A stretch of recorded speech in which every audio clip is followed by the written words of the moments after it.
ಎನ್ಡಿಎಗೆ ಬಹುಮತ ಅಂತ ಬಹುತೇಕ ಸಮೀಕ್ಷೆಗಳು ಹೇಳ್ತಾ ಇವೆ. ಎಲ್ಲ ಸಮೀಕ್ಷೆಗಳಲ್ಲಿ ಎನ್ಡಿಎ ಗೆಲುವು ಸಾಧಿಸುತ್ತೆ ಅಂತ ಭವಿಷ್ಯವನ್ನ ಹೇಳಲಾಗ್ತಾ ಇದೆ. ಜನ್ ಕಿ ಬಾತ್ ಪ್ರಕಾರವಾಗಿ ಎನ್ಡಿಎ 362ರಿಂದ 392 ಗೆಲ್ಲಬಹುದಾದಂತ ಸಾಧ್ಯತೆ ಇದೆ. ಜನ್ ಕಿ ಬಾತ್ ಪ್ರಕಾರವಾಗಿ ಇಂಡಿಯಾ ಮೈತ್ರಿಕೂಟ 141ರಿಂದ 161 ಸ್ಥಾನಗಳಿಗಷ್ಟೇ ಸೀಮಿತ ಆಗಬಹುದಾಗಿದೆ. ಮ್ಯಾಟ್ರಿಕ್ಸ್ ಸಮೀಕ್ಷೆ ಪ್ರಕಾರವಾಗಿ ಎನ್ಡಿಎ 353ರಿಂದ 368 ತನಕ. ಅದೇ ಮ್ಯಾಟ್ರಿಕ್ಸ್ ಸಮೀಕ್ಷೆ ಪ್ರಕಾರವಾಗಿ ಇಂಡಿಯಾ ಒಕ್ಕೂಟ 118ರಿಂದ 130 ಸ್ಥಾನದ ಒಳಗಾಗಿ. ಪಿ ಮಾರ್ಕ್ ಪ್ರಕಾರವಾಗಿ ಎನ್ಡಿಎ 359. ಹೀಗೆ ಪ್ರಮುಖವಾದಂತ ಎಕ್ಸಿಟ್ ಪೋಲ್ಗೆ ಸಂಬಂಧಪಟ್ಟ ಹಾಗಿನ ಫಲಿತಾಂಶಗಳು ನೋಡಿದಂತ ಸಂದರ್ಭದಲ್ಲಿ ಎನ್ಡಿಎ ಮೈತ್ರಿಕೂಟ ಅದು 274, 275 ಅಥವಾ 300ರ ಆಸುಪಾಸ್ ಅಲ್ಲ, ಬಹುಮತವನ್ನ ದಾಟಿ ಬಹಳ ಮುಂದೆ ಹೋಗುತ್ತೆ ಎನ್ಡಿಎ ಮೈತ್ರಿಕೂಟ ಅನ್ನುವಂತ ಒಂದು ಸಾಧ್ಯತೆಯನ್ನ ಇವು ಹೇಳ್ತಾ ಇವೆ. ವಿಚಾರ ಅಂತಂದ್ರೆ 2004ರ ಲೋಕಸಭಾ ಚುನಾವಣೆಯ ಸಂದರ್ಭದಲ್ಲೂ ಕೂಡ ಇದೇ ರೀತಿಯಾದಂತಹ ಕೆಲ ಸಮೀಕ್ಷೆಗಳು ನಡೆದಂತದ್ದು. ಆಗ ಅಟಲ್ ಬಿಹಾರಿ ವಾಜಪೇಯಿ ಅವರ ನೇತೃತ್ವದ ಎನ್ಡಿಎ ಒಕ್ಕೂಟಕ್ಕೆ ಬಹುಮತ ಸಿಗಬಹುದಾದಂತಹ ಸನ್ನಿವೇಶ ಇದೆ ಅಂತ ಕೆಲ ಸಮೀಕ್ಷೆಗಳು ಹೇಳಿದ್ದುಂಟು.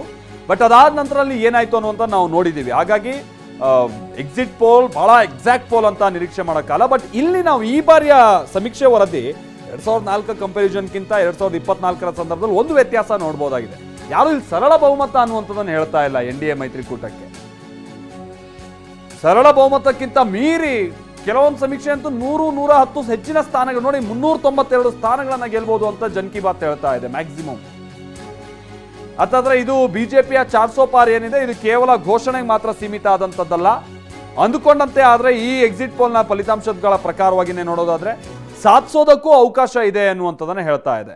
ನೋಡಿ ಇನ್ನೊಂದಷ್ಟು ಇನ್ ಡೀಟೇಲ್ಸ್ ಆಗಿ ನಾವು ನೋಡ್ತಾ ಹೋಗೋಣ. ಡೈನಾಮಿಕ್ಸ್ ನ ಸರ್ವೆ ಪ್ರಕಾರವಾಗಿ ಎನ್ಡಿಎ ಮೈತ್ರಿಕೂಟ 371 ಸ್ಥಾನಗಳನ್ನ ಗೆಲ್ಬಹುದು, 125 ಸ್ಥಾನಗಳಲ್ಲಿ ಇಂಡಿಯಾ ಒಕ್ಕೂಟ ಗೆಲ್ಬಹುದು ಅಂತ ಹೇಳ್ತಾ ಇದೆ.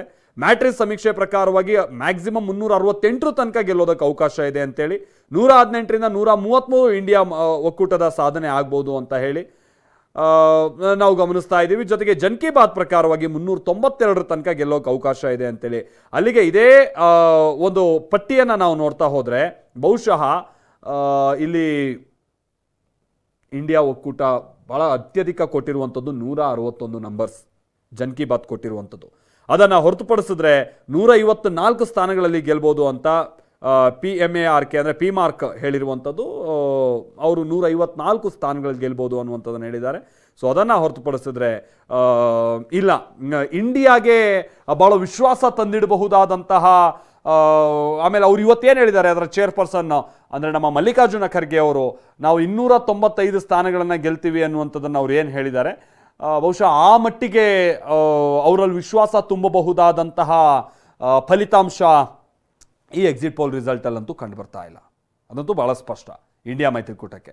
ಇನ್ನು ಎನ್ಡಿಎ ಮೈತ್ರಿಕೂಟಕ್ಕೆ, ಬಿಜೆಪಿ ನೇತೃತ್ವದ ಎನ್ಡಿಎ ಮೈತ್ರಿಕೂಟಕ್ಕೆ ಬಹುಶಃ ಬಹಳ ವಿಶ್ವಾಸ ತಂದಿಡಬಹುದಾದಂಥ, ಮೂರನೇ ಬಾರಿಯೂ ಕೂಡ ನಾವು ಬಹಳ ಸುಲಭವಾಗಿ ಈ ಬಾರಿ ಗದ್ದುಗೆ ಏರ್ತೀವಿ ಅನ್ನುವಂಥ ಒಂದು ವಿಶ್ವಾಸ ಅವರಲ್ಲಿ ತಂದಿಡಬಹುದಾದಂಥ ರಿಸಲ್ಟ್ ಕಾಣಿಸ್ತಾ ಇವೆ.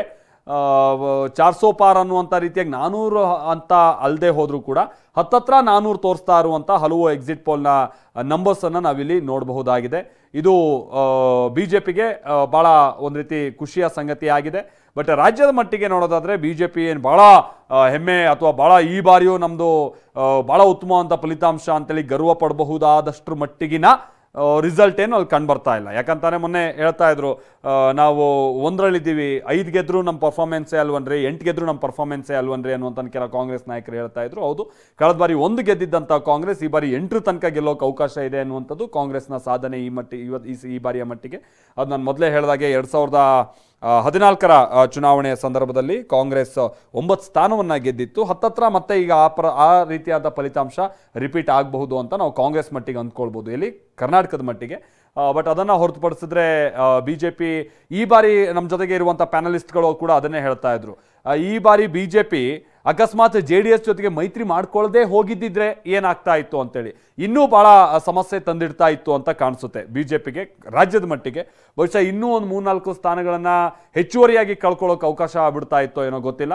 ಸೊ ಅದೊಂದು ಮಟ್ಟಿಗೆ ನೋಡೋದಾದ್ರೆ ಇಲ್ಲಿ NDA ಮೈತ್ರಿಕೂಟ JDS ಸೇರಿರುವಂಥ ಕಾರಣಕ್ಕಾಗಿ ರಾಜ್ಯದ ಮಟ್ಟಿಗೆ ಬಿಜೆಪಿಯ ಬಲ ಬಹಳ ಕುಗ್ದೇ ಇರೋದಕ್ಕೂ ಕೂಡ ಒಂದು ಅವಕಾಶ ಆಯಿತು ಅಂತ ಬಹುಶಃ ಇದನ್ನು ನಾವು ಈಗಿನ ಸಂದರ್ಭ ನೋಡಿದಂಥ ಸಂದರ್ಭದಲ್ಲಿ ಇದನ್ನು ವಿಶ್ಲೇಷಣೆ ಮಾಡಬಹುದಾಗಿದೆ ಅಂತ ಕಾಣಿಸುತ್ತೆ. ಇಲ್ಲ ಅಂತಂದರೆ ಕಾಂಗ್ರೆಸ್ಗೆ JDS ಏನಾದರೂ ಈ ಬಾರಿ ಬಿಜೆಪಿಯ ಜೊತೆಗೆ ಮೈತ್ರಿ ಮಾಡ್ಕೊಳ್ಳದೆ ಹೋಗಿದ್ದಿದ್ರೆ ಇನ್ನೂ ಹೆಚ್ಚಿನ ಅನುಕೂಲ ಕಾಂಗ್ರೆಸ್ಗೂ ಆಗ್ತಾ ಇತ್ತು ಅಂತ ಕಾಣಿಸುತ್ತೆ.